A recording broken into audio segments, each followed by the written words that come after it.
My name is Josephine Lang, and today I'd like to share with you a recipe that I've learned that I really enjoy a lot. It's a CBD oil. CBD is for the cannabis, the cannabinoids, and that has a very great pain relieving effect.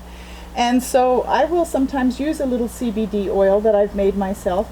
And what I'll usually do is I'll get some cannabis leaves. This happens to be from a male plant, so it's not as virulent as a female plant. But for demonstration purposes, I just thought I would show you this. And it's, as you can see, it's drying. I've had it drying for 2 days now. And I would probably like to take it to just a little bit drier, maybe another day or two, so that it's not moist, but it's not really crispy dry either. And I usually dry it by hanging it up in a closet somewhere. I just usually use a little coat hanger and just hang it up there and just let it dry a little bit. And then I'll go ahead and I'll take usually a larger quantity of this, and you can use the shake for this particular oil recipe. It doesn't have to be the buds. And what I'll do is I'll go ahead and take a nice big cooking pot like the one I have right here.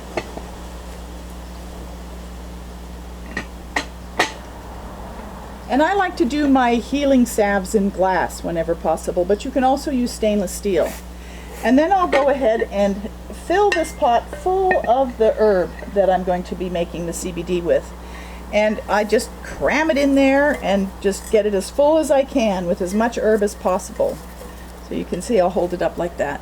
And then I go ahead and pour a really nice quality olive oil. This is Bragg's organic olive oil. And I pour that over the herb, and I let it put it on the stove on the back burner, and I let it come to some heat, because you need to what is called decarboxylate. Now this particular recipe will also have some THC in it. It's not just the CBD, because the two materials come together in the plant. And then using a candy thermometer, I keep my eye on the temperature of the oil, because if the olive oil boils, you've gone way too high. So you want to decarboxylate your herb in the oil. It happens at about 120 degrees, 123 degrees, something like that.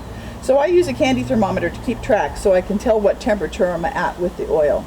And then I let that herb sit in that oil for a long time, like maybe overnight at a very low heat, or maybe for a day or two. Sometimes I'll put it on during the day while I'm at home working, and I can keep an eye on it, and then I might turn it off at night when I go to bed, and then I'll put it on the next day, and maybe do that for 2 days or 3 days even.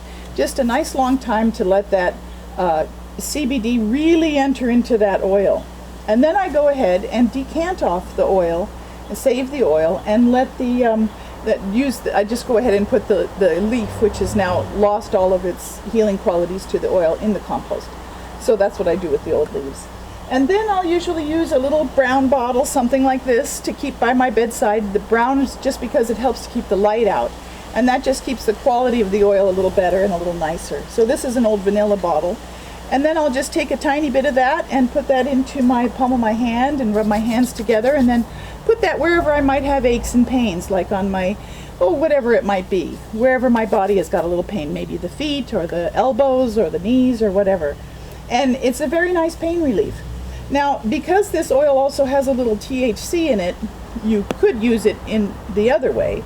But if you did take it orally, just use a tiny, tiny bit, because like less than a teaspoon, like maybe 1/8 of a teaspoon, to find out what your dose is, because it will help with pain relief as well, but you want to be very gentle and easy with yourself. So always take your tests and tastings very seriously, and do tiny, tiny, minute amounts.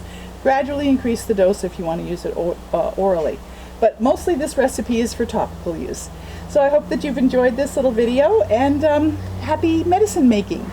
If you get a chance, please check out my website. It's stepintomagic.com. Thank you so very much for listening. Bye for now.